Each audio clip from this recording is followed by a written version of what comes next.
找不到工作啊，有案底他不要了，我能干啥呀？工厂也进不去。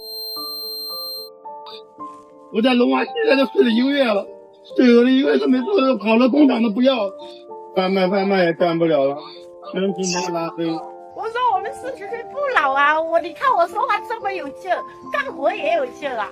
他说我们又不是老板，这是老板规定的。姐妹们怎么办啊？不好找工作啦，到了40岁不好找工作了哟。各位，你们说35岁还有什么能做的工作？除了滴滴和外卖之外，还有什么能做呢？现在去找工作，没有公司要，看你这个年龄，人就直接不要了。大家好，欢迎来到看大陆节目，我是美玲。现在中国经济不断的下行，很多公司企业纷纷的倒闭，人们想找一份工作都十分的艰难。我们来一起看几段视频。今年去武汉找了一圈工作吧，现在回来眼睛里都没有光了。外面的工作确实不好找，而且没有什么好工作。最重要的，他还有那个年龄歧视、学历歧视。这失业后的80后该怎么办呢？我相信很多人啊，现在还没有找到工作，没有上班，有的正拖着行李啊到处找工作，有的在出租屋啊躺平，有的在挂壁房躺啊，有的找工作啊都已经找出了焦虑症、迷茫症，有的晚上睡在那个公园，睡在那个桥洞啊。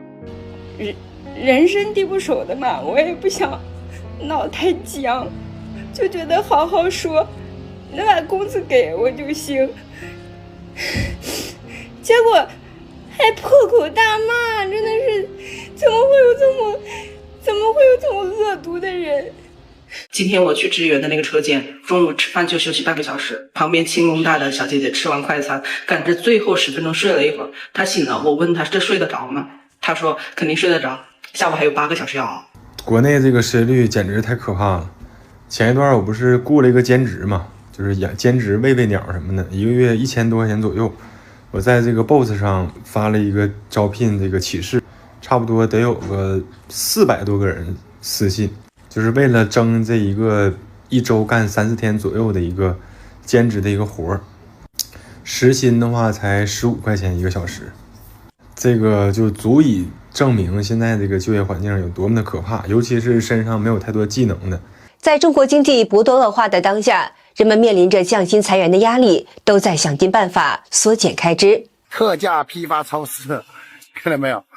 ？9块9一件。这个矿泉水里面卖多少钱？卖10块吧，这个大瓶的，人家卖6块5，你拿货都拿不到。现在有一个非常残酷的商业现象，就是全社会都在向下竞争，大老板做小生意，大企业开始赚小钱了，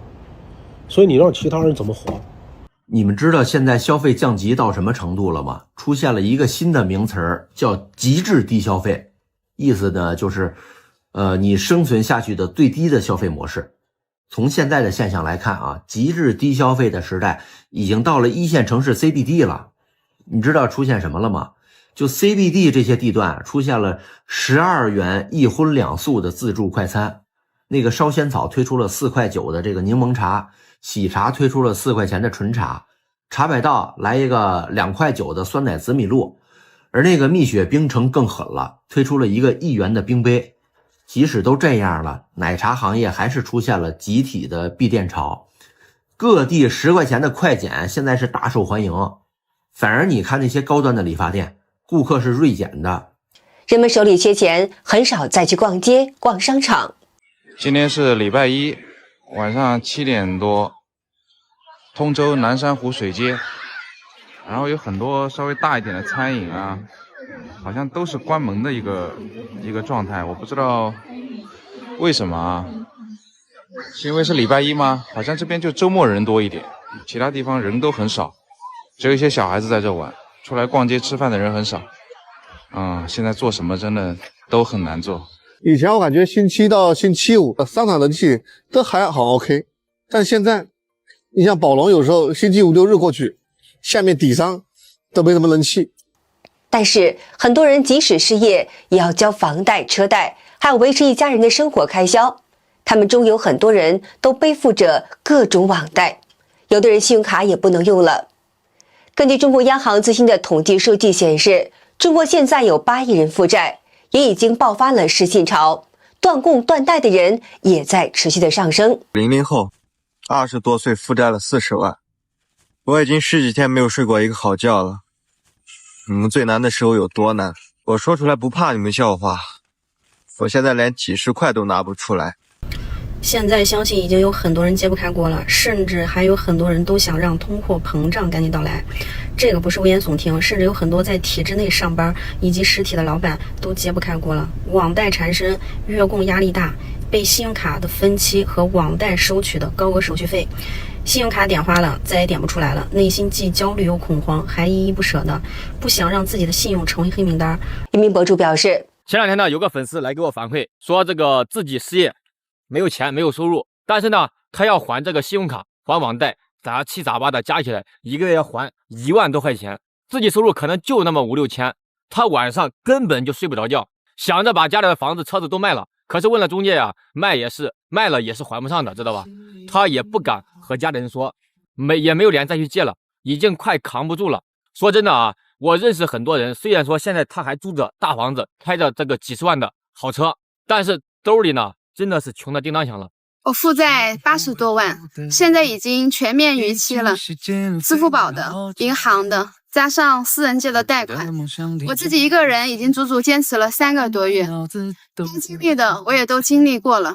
每天几10个催收电话，几乎帮我已经逼入了绝境，公司倒闭，家也没了。出去打工又被裁员。有人反思中共大力倡导的提前消费，有人发帖说，大家的豪言壮志，国家中共都看在眼里，但是国家中共现在不需要你们抛头颅洒热血，现在需要你们买房子、消费、创业、生孩子。一句话说出中共这些年鼓噪人们买房、买车的背后的用心。买不起的房我们买了，买不起的车我们也买了，喝不起的咖啡我们也喝了，使不起的手机也使了，用不起的奢侈品也用了，捋不起的油也捋了，上不起的学也上了，交不起的辅导班也交了，能透支的我们也都透支了。确实挺爽的。直到有一天我们发现工资这东西不是一直涨的，环境也不是越来越好的。以前一个月拿10几万的被辞退了，拿几万的公司倒闭了，拿万把的收入减半了，可那些贷款还是那么多，欲望还是那么大。后来还不起钱，被各种催债的日子也过过了，有的人到后来房子也没了，车也没了，嘿嘿，反倒是清静了。这名男士说出很多人的心里话。即使在中共的治下，疯狂宣传的提前消费不但掏空了很多人的钱包，还让不少人背负了很多的债务，负债累累。当中共与其他国家交恶以后，面临全球的围堵，有钱人纷纷出逃。可怜的是那些曾经的中产阶级和老板们，一夜之间从云端跌入谷底，面临房贷、车贷，而生活在底层的中国百姓的日子就更加艰难了。此时，人们才发现，曾经寄予厚望的保值房产变成了最大的经济窟窿，